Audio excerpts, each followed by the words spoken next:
ಯಾಕಂತಂದ್ರೆ ಬಿಜೆಪಿಯವರು ಈಗ ಎಲ್ಲ ರಾಜ್ಯಗಳ ಚುನಾವಣೆಗಳು ಬಂದಿದ್ದಾವಲ್ಲ, ರಾಜ್ಯಗಳ ಚುನಾವಣೆಗಳು ಬಂದಿದ್ದಾವಲ್ಲ, ಆಗ ನಮ್ಮನ್ನೇ ಕಾಪಿ ಮಾಡ್ತಕ್ಕಂಥ ಕೆಲಸವನ್ನ ಮಾಡ್ತಾ ಇದ್ದಾರೆ.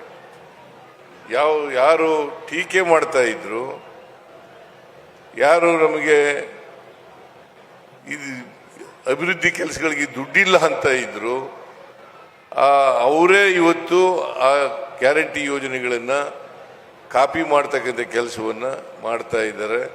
ಅದರಿಂದ ನಮ್ಮ ಸರ್ಕಾರ ನುಡಿದಂತೆ ನಡೆದಿದೆ ಅಷ್ಟೇ ಅಲ್ಲ, ಎಲ್ಲ ಕಾರ್ಯಕ್ರಮಗಳಿಗೂ ಕೂಡ ದುಡ್ಡುಗಳನ್ನು ಹಣವನ್ನು ಒದಗಿಸ್ತಕ್ಕಂಥ ಕೆಲಸವನ್ನು ಮಾಡಿದೆ. ಅಭಿವೃದ್ಧಿ ಕೆಲಸಗಳು ಕೂಡ ಯಾವುದು ಕೂಡ ನಿಂತಿಲ್ಲ.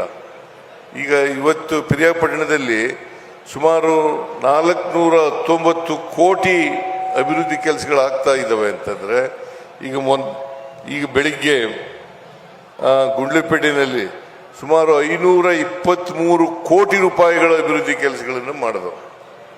ಅದಕ್ಕೆ ಚಾಲನೆಯನ್ನು ಕೊಟ್ಟು ಬಂದಿದ್ದೇವೆ. ಇಲ್ಲಿ ಕೂಡ ಚಾಲನೆಯನ್ನು ಕೊಟ್ಟಿದ್ದೀವಿ.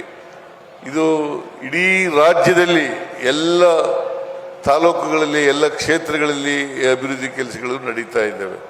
ಅದರಿಂದ ನಮ್ಮಲ್ಲಿ ಯಾವುದೇ ಅಭಿವೃದ್ಧಿ ಕೆಲಸಗಳು ಕೂಡ ನಿಂತಿಲ್ಲ.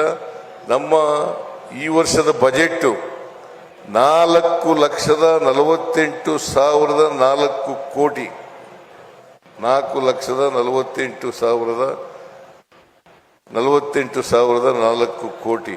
ಇದರಲ್ಲಿ ಸುಮಾರು 82,000 ಕೋಟಿ ರೂಪಾಯಿ ಅಭಿವೃದ್ಧಿ ಕೆಲಸಗಳನ್ನು ಕ್ಯಾಪಿಟಲ್ ಎಕ್ಸ್ಪೆಂಡಿಚರ್ ಅಂತ ಕರಿತೀವಿ ನಾವು. ಆ ಕ್ಯಾಪಿಟಲ್ ಎಕ್ಸ್ಪೆಂಡಿಚರ್ ಅನ್ನು ಮಾಡ್ತಾ ಇದ್ದೀವಿ.